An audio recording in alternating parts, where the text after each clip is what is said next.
इसी के साथ एफआईआईज और डीआईआईज का एक्शन कैसा रहा उस पर भी नजर डाल लेते हैं। दूसरे दिन लगातार एफआईआईज ने खरीदारी की है। याद रखें 38 सेशंस कंटिन्यूस बिकवाली दिखी थी, उसके बाद परसों खरीदारी दिखी और कल भी वो ट्रेंड कंटिन्यू होता हुआ नजर आया। करीब 1200 करोड़ की खरीदारी कल दिखी और 2 दिनों में करीब 11,000 करोड़ की खरीदारी एफआईआईज ने की है और डीआईआईज की बिकवाली का ट्रेंड था, लेकिन कल डीआईआईज ने थोड़ी सी बिकवाली की, करीब 1900 करोड़ की। लेकिन आज भारतीय बाजारों पर आपको क्या रणनीति बनानी चाहिए ये बताने के लिए अब हमारे साथ डिम्पी जुड़ चुके हैं। Dimpy, good morning. बताएं, कल तो काफ़ी वॉलेटाइल दिन रहा, हरे निशान में हम खुले लेकिन फिर वॉलेटिलिटी दिखी और सपाट बंद होते हुए नजर आए। आज के लिए कौन से लेवल्स पर हमें नजर रखनी चाहिए?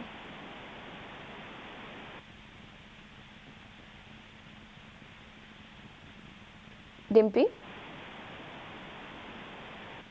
आशीष, आपको आवाज आ रही है? Good morning.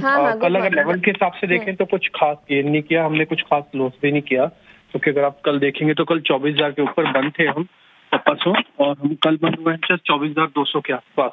तो कहने का मतलब है कि आपके पास सिर्फ 27 पॉइंट का लॉस था। वैसे ही अगर आप निफ्टी बैंक का भी चेक करेंगे तो वहां पर भी करीब 16 ही पॉइंट का लॉस है। तो टिपिकली मार्केट के अंदर आज भी चर्निंग होती हुई दिखेगी आपको। The reason is being derivative expiry. जैसे शीशा मैंने आपको कल भी कहा था कि मार्केट के अंदर इस समय डेरिवेटिव एक्सपायरी की वजह से ये पूरी तरह से रेंज में रहने वाला मार्केट है। तो आज भी आपका जो स्टॉप लॉस वाला एरिया है वो 24,000 का बनेगा, और बैंक निफ्टी के लिए जो स्टॉप लॉस का एरिया है वो करीब 52,000 के आसपास का बनेगा। तो इन दोनों लेवल जब तक टूटते नहीं तब तक कोई कन्विक्शन नहीं टूटेगा, और हाई कन्विक्शन 24,400 पे और 52,800 पे ही आएगा। तो जब तक ये दोनों लेवल्स नहीं आते, इस चर्निंग का बेनिफिट लीजिए। ऊपर नीचे जैसे भी मार्केट के अंदर ट्रेड होता है वैसे आप ट्रेड करें। बिल्कुल, ये नज़रिया बाजार पर। इस बीच निफ्टी और बैंक निफ्टी के इंपॉर्टेंट सपोर्ट और रेजिस्टेंस लेवल्स पर भी डिम्पी ने नज़र डाली। 24,000 और 23,800 के इंपॉर्टेंट सपोर्ट लेवल्स होंगे और 24,400, 24,500 important resistance levels. Bank Nifty की बात करें तो 52,000 और 51,800 इंपॉर्टेंट सपोर्ट लेवल्स होंगे और 52,500, 52,800 इंपॉर्टेंट रेजिस्टेंस लेवल्स। तो ये कुछ लेवल्स है जहां पर आपको नज़र रखनी चाहिए। डिम्पी, शुक्रिया पूरी डिटेल्स के साथ हमारे साथ जुड़ने के लिए। लेकिन लक्ष्मीकांत शुक्ला हमारे साथ जुड़ नहीं पाए, लेकिन उन्होंने अपने कॉल्स हम तक जरूर भेजे हैं। उस पर नजर डाल लेते हैं। 2 स्टॉक्स पर उन्होंने खरीदारी की राय दी है। एक है BEL यानी भारत इलेक्ट्रॉनिक्स लिमिटेड, जहां पर 320 रुपए प्रति शेयर का लक्ष्य दिया है, और इसी के साथ इंडिया मार्ट कैश मार्केट में खरीदारी की राय, जहां पर 2,500 रुपए प्रति शेयर का लक्ष्य दिया है। दोनों स्टॉक्स पर खरीदारी की राय है लक्ष्मीकांत जी से। आज कमोडिटी मार्केट पर रणनीति बताने के लिए अब हमारे साथ केडिया सिक्योरिटीज के अजय केडिया जुड़ चुके हैं। अजय, गुड मॉर्निंग, शुक्रिया समय निकालकर जुड़ने के लिए। जियोपॉलिटिकल टेंशंस ईज होते हुए नजर आए। इजरायल और हिजबुल्ला ने युद्ध विराम का ऐलान किया है, जिसके चलते सोने, चांदी और क्रूड ऑयल मार्केट में रिएक्शन भी दिखा है। क्या नजरिया रहेगा आपका कमोडिटी मार्केट पर? Very good morning. डेफिनेटली जिस ढंग से हमने देखा कि यहाँ पे एक सीज फायर की जैसी बात हुई, इमीडिएटली हमने देखा सोना, चांदी, कच्चा तेल सभी में गिरावट आती हुई दिखाई दी। बट कहीं ना कहीं लोअर लेवल से वापस बाइंग लौटी हुई है। कहीं ना कहीं सपोर्ट दिखाई दे रहा है सोने चांदी में, क्योंकि अभी भी रशिया यूक्रेन का कंसर्न जारी है। इंटरेस्ट रेट को लेकर अभी भी चिंताएं बनी हुई है। डॉलर इंडेक्स में थोड़ा पुल बैक जरूर है, बट कुल मिला के मुझे लगता है कि सोना चांदी में तो अभी भी ठहराव है, लेकिन कच्चा तेल डिमांड की वजह से दबाव है। तो सबसे पहले अगर हम सोने चांदी की बात करें तो कल हमने काफी अच्छा सपोर्ट देखा। आज भी अगर हम देखते हैं तो इंटरनेशनल में करीबन 2635 के करीब गोल्ड ट्रेड करा, 3050 के करीब चांदी ट्रेड करी। इसी को देखते हुए सोने चांदी में बाइंग करना चाहिए, जहाँ पे 74,900 पे बाई कीजिए। 75,500 से 75,800 का टारगेट रहेगा। वहीं अगर चांदी की बात करें तो चांदी में डिमांड को लेकर कुछ चिंताएं है चाइना की तरफ से, इसलिए ज्यादा तेजी नहीं आ पा रही है। बट 87,700 के करीब लेना है, 86,800 का स्ट्रिक्ट स्टॉप लॉस लगाना है, 89,500 से 90,000 तक का लेवल मिलेगा।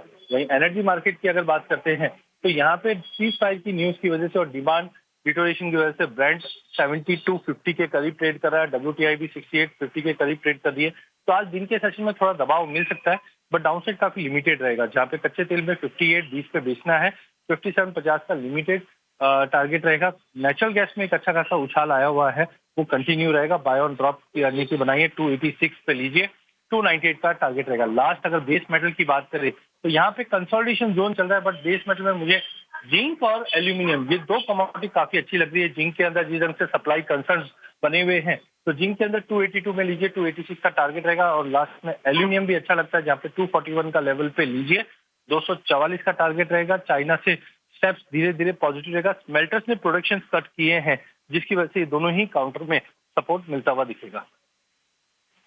पर कट किए हैं, जिसके चलते जिंक पर खरीदारी की राय, एल्यूमिनियम पर भी अजय ने खरीदारी की राय दी है।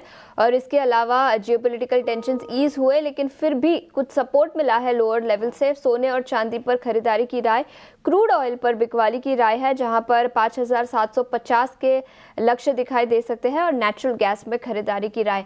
अजय, शुक्रिया समय निकालकर हमारे साथ जुड़ने के लिए और कमोडिटी मार्केट पर रणनीति बताने के लिए। पढ़ते हैं ब्रोकरेज रिपोर्ट से क्या निकल कर आया है, ये बताने के लिए अब हमारे साथ जिनय जुड़ चुके हैं।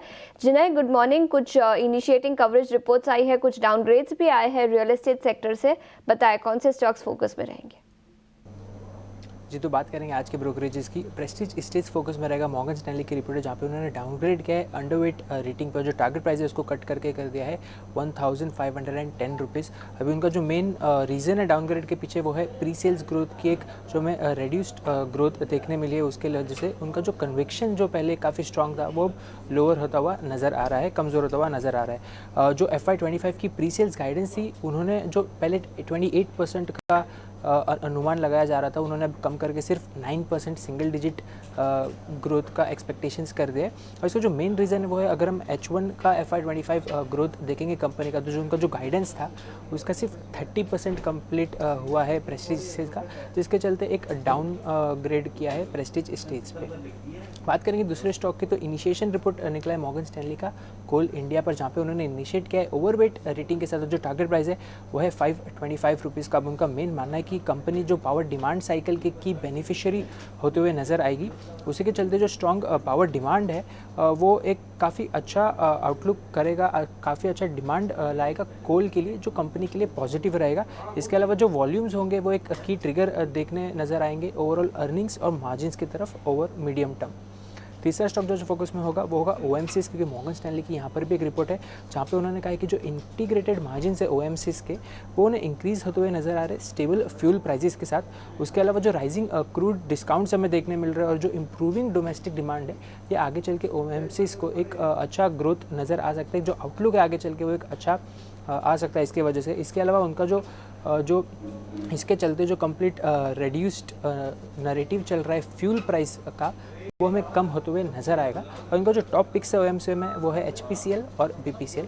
तो ये स्टॉक्स रहेंगे अहम स्टॉक जो ब्रोकरेजेस के दम पर फोकस में रहेंगे। बिल्कुल, तो कोल इंडिया पर इनिशिएटिंग कवरेज रिपोर्ट आई है, जिसके चलते यहाँ पर नज़र रहेगी। इनिशिएट किया है ओवरवेट के साथ मॉर्गन स्टैनली ने 525 रुपये प्रति शेयर का लक्ष्य दिया है। इसके अलावा जिनय ने ऑयल मार्केटिंग कंपनियों की भी बात की, जिसके चलते HPCL, BPCL, IOCL पर भी नज़र रहेगी। पिछले कुछ दिनों से ये स्टॉक्स फोकस में रहे हैं। आज ब्रोकरेज रिपोर्ट्स के दम पर यहाँ पर एक्शन मिलेगा। इसी के साथ याद रखें, Hyundai मोटर्स हाल ही में लिस्ट हुई थी कंपनी, वहाँ पर भी दो ब्रोकरेज रिपोर्ट आई है। एक है Morgan Stanley, initiating coverage report है Hyundai मोटर पर। ओवरवेट की रेटिंग है, 2418 रुपये प्रति शेयर का लक्ष्य मॉर्गन स्टैनली ने दिया है। और JP मॉर्गन की बात करें तो 2200 रुपये प्रति शेयर का लक्ष्य। हाल ही में लिस्ट हुई थी कंपनी, जिसके चलते दोनों ही इनिशिएटिंग कवरेज रिपोर्ट आई है। तो कई सारे स्टॉक्स जो ब्रोकरेज रिपोर्ट्स के दम पर फोकस में रहेंगे।